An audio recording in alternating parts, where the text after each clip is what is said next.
Hi there, welcome to the latest episode of my 10-minute moan.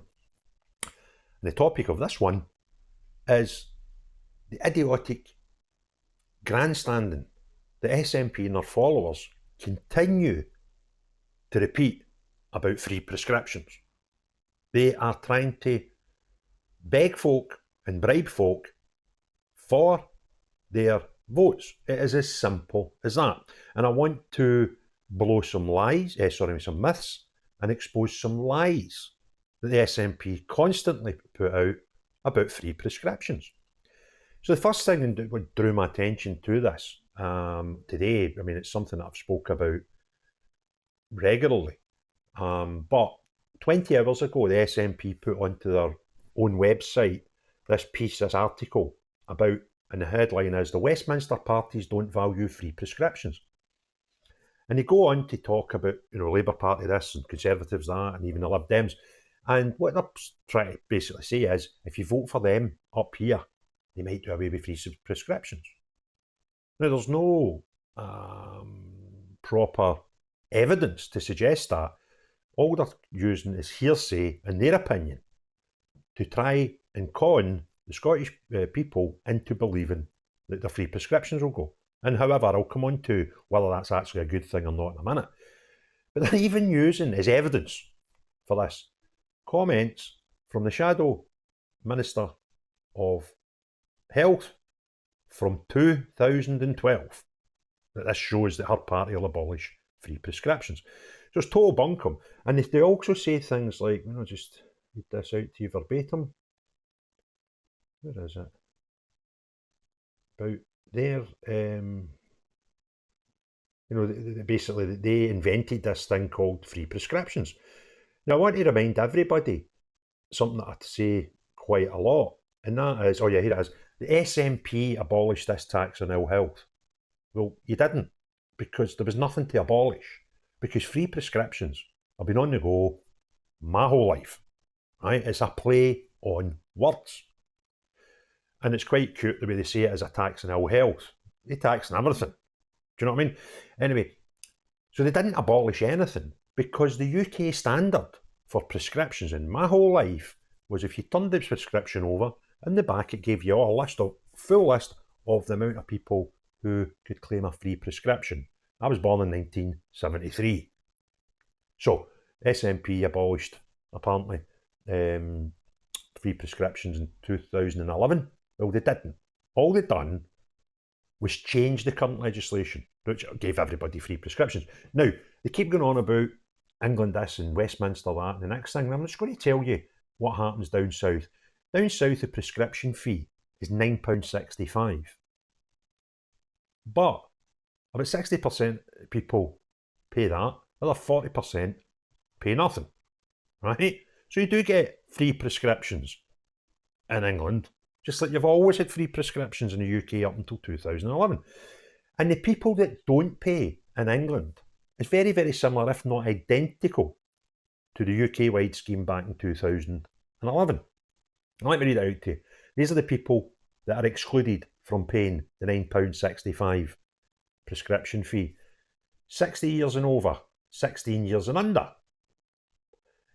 Those aged between 16 and 18 that are in full-time education. If you're pregnant or had a baby in the previous 12 months, if you've got a specific medical condition and have a valid medical exemption certificate, and that could be like for cancer, I think the other exclusions, would you call it, diabetes, these sort of things, when you need regular prescriptions for your illness, free, right? They're free. Have a continuing physical disability that prevents them from going out without the help of another person. Basically, that's disabled folk. Don't pay any prescriptions.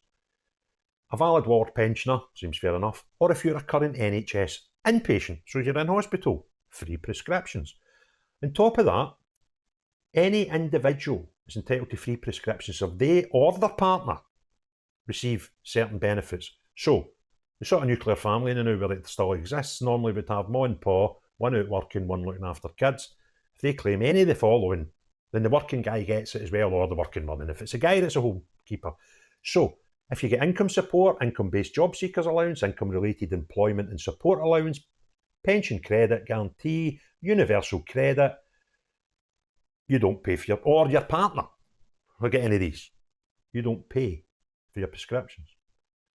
So in March 2023, might get this round the wrong way actually, the government stated the figures showed that 60% of the English population were actually exempt from prescription. So that leaves you the 40% of the others who are due free prescriptions. And I would suggest that the criteria for free prescriptions would suggest to me that if you don't qualify for free prescriptions, it's probably £9.65 is not a big issue to you.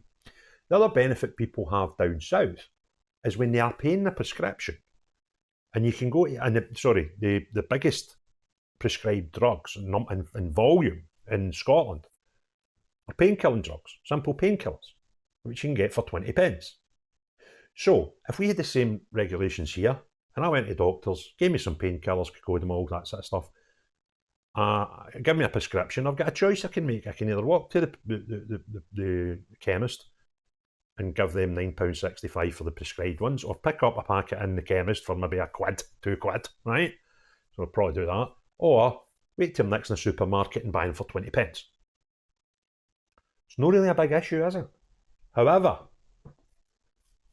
when you consider that the cost of pharmaceuticals to the NHS for prescriptions in Scotland is probably somewhere close to £2 billion, and I'm basing that on the latest figures I could find from a few years ago, where it was about £1.8 billion. So £2 billion roughly it'll be, and if I'm wrong, I'll not be far out. So that's going to save you close to £1 billion a year if we had the same system as England. Imagine having £1 billion a year for our NHS. You know, the NHS that we keep getting told it's terrible what Westminster's done because they're cutting budgets and bollocks, which they're not really, but the SNP don't have enough because of the black hole to put as much in as they would probably like the NHS. Well, having the same system as England would automatically give us another £1 billion. And the true cost to the population isn't that much a hardship. I would suggest your rising income taxes are more a hardship than, paying for a prescription or making the choice when you get to the chemist counter whether you buy the drug there for £2 or give them £9.65 for your script, or go to Asda and get it for 20p, right? So it's no, at the end of the day, the biggest volume of drugs in Scotland, if we abolished it and the figures were the same as England, or 60% of people would still get free prescriptions, but those could afford it, would have the horrific, in the vast majority of cases, choice of buying their drugs at Asda for 20p, over the counter at the chemist for £1 or £2, or be daft enough to pay the script. You tell me, what's the big issue? All right. Now, there is an argument, I'll give granted, there is an argument, doesn't mean it's right or not, but there is an argument to suggest that if we'd done away with free prescriptions, that would somehow have a knock-on effect to the health of the population. Because you say, oh, well, if you had to pay for your prescriptions, you probably wouldn't go. And then what would happen is you would become ill, and then you'd be a bigger burden to the NHS because you need to go to hospital. Well, the figures don't stack up, because we've had free prescriptions since 2011, which is what, coming up 13 years. Have a look at the health of your average Scottish person and your average English person. It's not made any difference. We're worse, and we get free prescriptions. So even the normal argument you can get about free prescriptions, the only health benefit of free prescriptions, sounds plausible, but in reality is total bunkum. But then it is the SNP we're talking about here. NSP, where am I getting these things? Nationalist Socialist Party, I'm thinking of, maybe. Imagine that. So that's what we're up to. So as the temperature rises and we get closer to the two up-and-coming elections, that'll be the Westminster one, sooner than the Holyrood one. But we'll have two general elections within 18 months to 2 years. And the Westminster one could be as recently, as 100 days if the rumours about Penny Mordaunt are true, where she's apparently claimed, that if she was made Prime Minister, leader of the Conservatives, she would call an election within 100 days.